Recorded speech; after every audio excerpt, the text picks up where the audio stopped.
Você tem acompanhado essa semana toda, a gente está fazendo um retrato das condições da capital com base nos números da rede Nossa São Paulo. Hoje a gente vai mostrar o seguinte, uma das maiores desigualdades da capital, que é o acesso à cultura e também à educação. Nos bairros mais afastados, mais distantes, praticamente não existem bibliotecas, museus, teatros, nada. Conseguir uma vaga em creche também é muito difícil. Só que os repórteres Felipe Guedes e Luciano Mattioli mostram que quem mora nessas regiões está tentando mudar essa realidade por conta própria. Há uma pequena árvore na porta de um bar. Todos passam e dão uma beliscada na desprotegida árvore. Alguns arrancam folhas, alguns só puxam e outros às vezes até arrancam um galho. O homem que vive na periferia é igual a essa pequena árvore. Parece ironia. Capão Redondo, na Zona Sul, ficou conhecido em 44 países pelas páginas de um livro. E é uma das regiões da capital com a menor quantidade de livros para jovens nas bibliotecas municipais.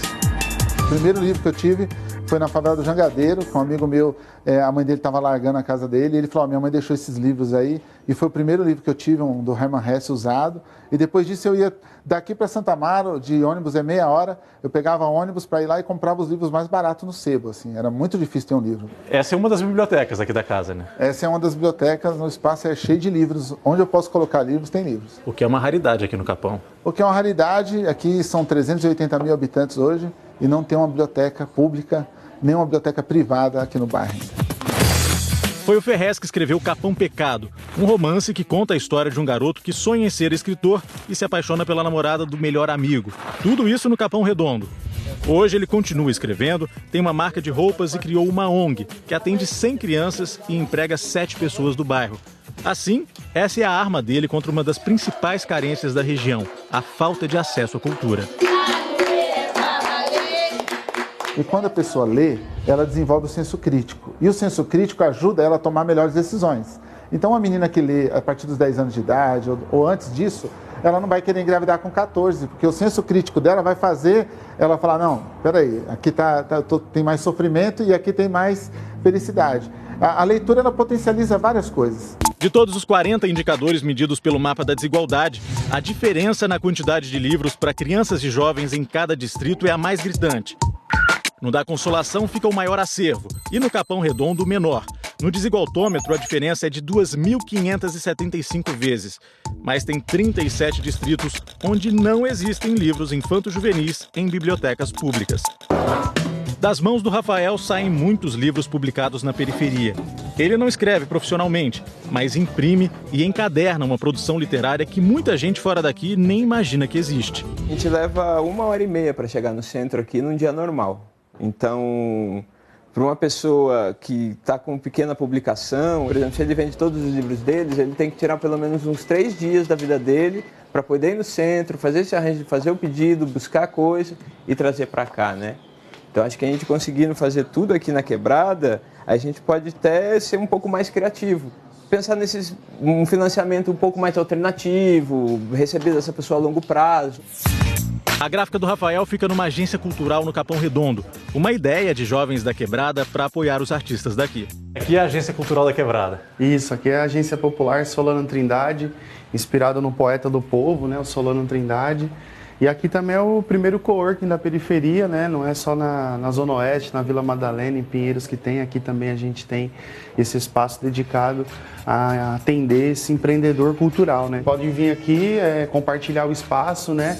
A gente realiza aqui música, traz músicos de toda a rede da Agência Solano Trindade para se apresentar aqui.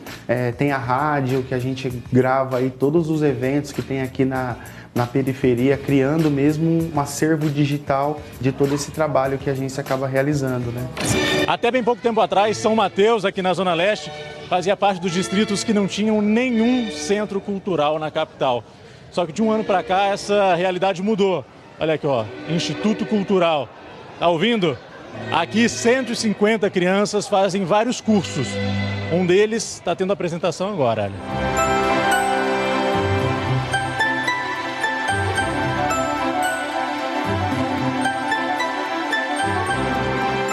Esse espaço da Prefeitura, inaugurado há pouco mais de um ano, foi cedido ao Instituto de Tradição e Memória do Samba de São Mateus. Desde 2002 a gente vem imigrando, né, de espaço, sempre fazendo em lugares que não eram nossos, né?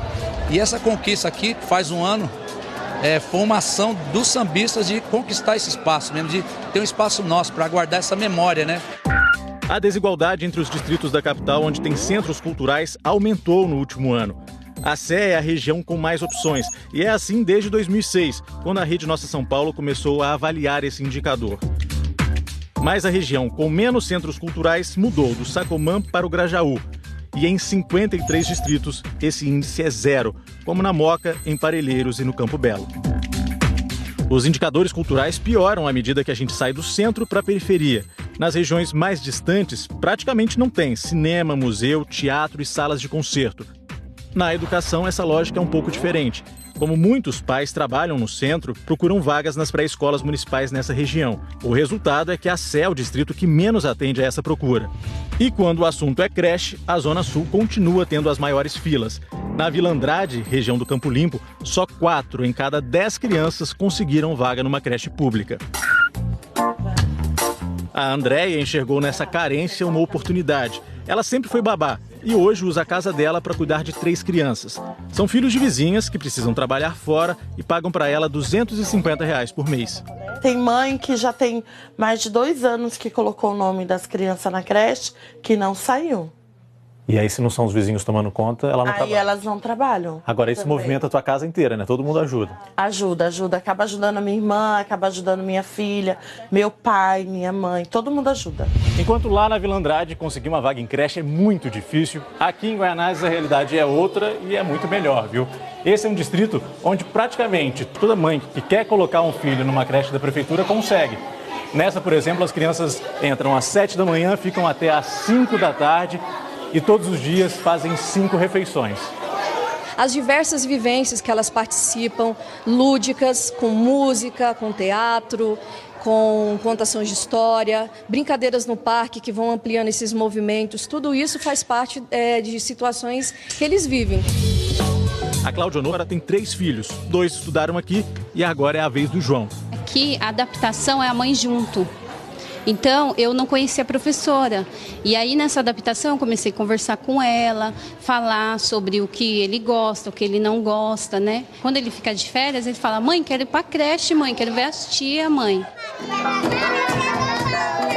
E não é difícil entender porque o João pede para vir pra creche. Olha só a farra que eles fazem aqui. Foi você, Maria? Quem foi, Maria? A Cauane. A Cauane.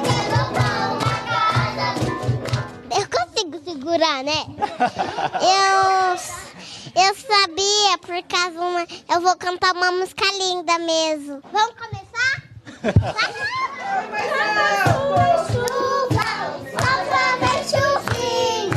E a Dona Aranha continua subindo. Todo mundo canta comigo. O direito à creche é um dos direitos mais importantes.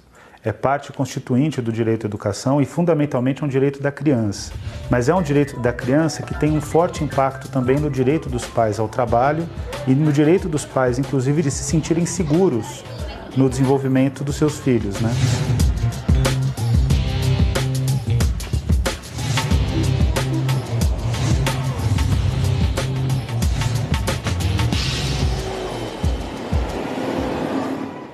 Ah, que diferença que faz uma boa creche, hein, gente? Você viu a alegria da criançada ali? Bom, nessa série especial, você viu que tem problemas seríssimos de moradia, de violência, por exemplo, aqui em São Paulo. Mas também tem coisas que parecem simples de resolver, né? Como conseguir livro para regiões mais carentes. Hoje eu recebo aqui no estúdio do SP1 o Jorge Abrão. Ele é coordenador da Rede Nossa São Paulo. Jorge, obrigado pela sua presença. Obrigado por nos ceder essas informações tão importantes, né, para a gente fazer essas reportagens todas. O que impressiona a todos nós, Jorge, é que ano após ano pouca coisa muda nesse mapa da desigualdade, né? Boa tarde para você. Boa tarde, César. É um prazer estar com você e foi um prazer também fazer parte desse processo, dessa série aqui de vocês. Pouca coisa tem mudado. A gente tem avaliado que, no tempo, a desigualdade ela permanece estagnada. Mas a desigualdade, é importante dizer que ela não é um fenômeno natural. Ela é fruto de políticas, tomadas de decisão, investimentos que vêm priorizando alguns locais e deixando outros de lado. Então, eu diria que um bom caminho para nós seria eleger a desigualdade, que é um dos maiores problemas dos nossos tempos, do nosso país e das nossas cidades, como uma prioridade. E isso é possível de fazer, César. Agora, a gente tem esse mapa da desigualdade. Está claro onde estão os problemas. Basta você ter boa vontade para atacar tudo isso, né? E você tem os vereadores aí que deveriam estar empenhados nesse tipo também de combate à desigualdade, não é? Pois é, o mapa eu acho que ele tem servido como uma denúncia da desigualdade. Mas ele é uma denúncia para ação. E os vereadores, nesse caso, eles podem zelar por isso. Os vereadores poderiam garantir que as leis, que as políticas, que os orçamentos levassem em conta a prioridade do combate à desigualdade. É como se tivesse uma condicionante.